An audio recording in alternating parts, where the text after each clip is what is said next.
തമിഴ്നാട്ടിലെ തഞ്ചാവൂരിൽ വിവാഹാഭ്യർത്ഥന നിരസിച്ച അധ്യാപികയെ കുത്തിക്കൊന്നു. ക്ലാസ് മുറിയിൽ പഠിപ്പിക്കുന്നതിനിടെയാണ് അരുംകൊല. തഞ്ചാവൂർ മല്ലിപ്പട്ടണം സ്വദേശി എം രമണിയാണ് മരിച്ചത്.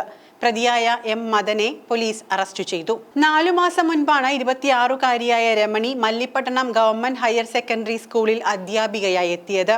ഇന്ന് രാവിലെ ക്ലാസ് മുറിയിൽ പഠിപ്പിച്ചുകൊണ്ടിരിക്കുകയായിരുന്ന രമണിയെ പ്രതി മദൻ വിദ്യാർത്ഥികളുടെ മുന്നിൽ വെച്ച് കയ്യിൽ കരുതിയ കത്തികൊണ്ട് കഴുത്തിൽ കുത്തുകയായിരുന്നു. ആശുപത്രിയിൽ എത്തിക്കും മുൻപേ യുവതി മരിച്ചു. കൊലപാതകം നടത്തിയതിനു ശേഷം ഇയാൾ സ്കൂളിൽ നിന്നും ഓടി രക്ഷപ്പെടാൻ ശ്രമിച്ചുവെങ്കിലും അധികൃതർ ഇയാളെ പിടികൂടി മല്ലിപ്പട്ടണം പോലീസിൽ ഏൽപ്പിക്കുകയായിരുന്നു. നിരവധി തവണ ഇയാൾ അധ്യാപികയോട് പ്രണയാഭ്യർത്ഥന നടത്തുകയും കൂട്ടുകാർക്കൊപ്പം ചേർന്ന് പിന്നാലെ നടന്ന് ശല്യപ്പെടുത്തുകയും ചെയ്തിരുന്നു. സംഭവത്തിൽ കൂട്ടുകാരുടെ പരിഹാസം കൂടിയായതോടെ പിന്നീട് ഇയാൾക്ക് അധ്യാപികയോട് പക തോന്നുകയും അതിനെ തുടർന്ന് കൊലപാതകം നടത്തിയെന്നുമാണ് പോലീസിന്റെ കണ്ടെത്തൽ. ഗ്രാമവാസികളിൽ ചില മുതിർന്ന ആളുകൾ മദനനെ ഉപദേശിച്ചിരുന്നു. അധ്യാപിക കൂടിയായ പെൺകുട്ടിയെ ശല്യം ചെയ്യരുതെന്ന് വിലക്കിയതോടെ പകയും നാണക്കേടും കൊലപാതകത്തിലേക്ക് നയിക്കുകയായിരുന്നു. കൊല്ലുക എന്ന ലക്ഷ്യത്തോടെ അതിവേഗതയിൽ ക്ലാസ് മുറിയിലേക്ക് കയറി വരികയും കൊല നടത്തിയ ശേഷം കടന്നുകളയാൻ ശ്രമിക്കുകയുമായിരുന്നു മദനൻ. എന്നാൽ സംഭവം കണ്ട സ്കൂൾ അധികൃതർ പ്രതിയെ തടഞ്ഞുവെച്ച് മല്ലിപ്പട്ടണം പോലീസിനെ ഏൽപ്പിക്കുകയായിരുന്നു.